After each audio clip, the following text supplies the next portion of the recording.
2 years ago, Cleve Williams was left one of about 50 of a day labor hall workers at a recycling plant that paid much less than what was required by the city's living wage ordinance. About 1.5 years ago, early in a campaign for a living wage, a co-worker told Cleve about the Cincinnati Interfaith Workers Center.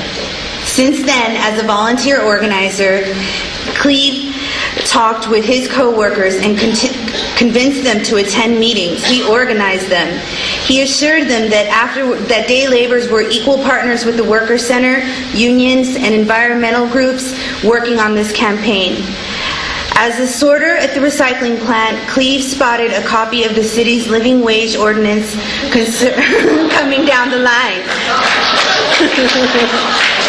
He was able to retrieve it and presented it to the Worker Center, thus appropriately reusing a recycled document.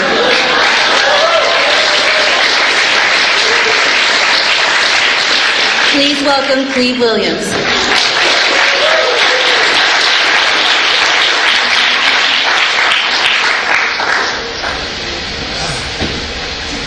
Hello, my name is Cleve Williams. I'm a interfaith worker from Cincinnati, Ohio.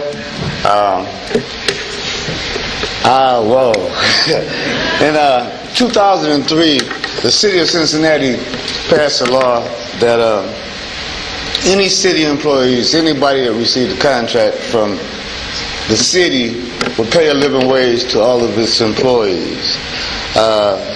They subcontracted. It was living wage required. I started working in Cincinnati at the end of 2006 at Rumpke. It's a recycle company. I worked there for $6.50 an hour. Paid $7 a day for transportation. I paid for my own equipment, which the city was supposed to have already paid the company for. I worked there for a while, and I ran into a co-worker, Fraser. Fraser Kid, and he would talk about interfaith and a living wage, and I'm thinking, oh, this guy is crazy. He's trying to make me lose my job. So I dealt with it for a while. I mean, I listened to him. I went to a couple of meetings. I really didn't get interested in it until one day. Well, my job was working as a sorter on the screener. That's when the garbage first comes in. You got to dig through this stuff, pull out cardboard, paper, and you do this for 12 hours a day, you know. And I did it, and one day I just happened, I guess it was luck, to dig in this trash, and I saw a big black notebook that said living wage. So I pulled it out. I threw it to the side because you can't stop work to read a book. And so at the end of the day, I took it home, I read it, and I saw this living wage, and it explained who was to get a living wage, which it was supposed to be anybody that worked for this city that didn't receive medical benefits.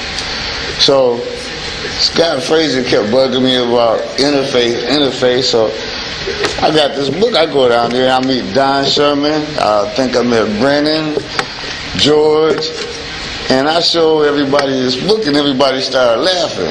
You know, they thought it was funny. And I said, well, you know, we're supposed to be making, I think at that time it was $10.60 or $10.70. I'm making $6.50, you know, so I got with them guys. We started organizing, passing out flyers. On the Reds opening day game, we would be out there passing out flowers, marching, and just protesting.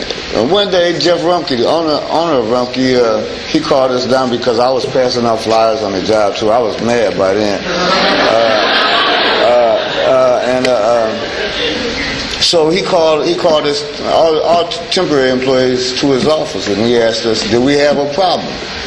So I spoke up and I said, yeah, we're supposed to be making minimum wage, but you know, we pay $7 a day for transportation.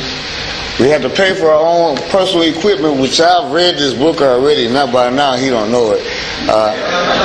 The city is paying for all of this stuff, and we buying it from you guys.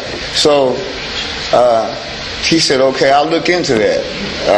All right. So he asked, was there any more issues? On the way out the door, I said, what about this living wage thing that we're supposed to be getting? He said, oh, forget that. And it'll never happen. You know, that won't ever happen. So the next day, they cut our transportation fee in half. They stopped charging us for personal protective equipment. And I'm still thinking about this $10 and something. So we stayed passing out flyers and going to soup kitchens, passing out flyers and talking to people, recruiting people.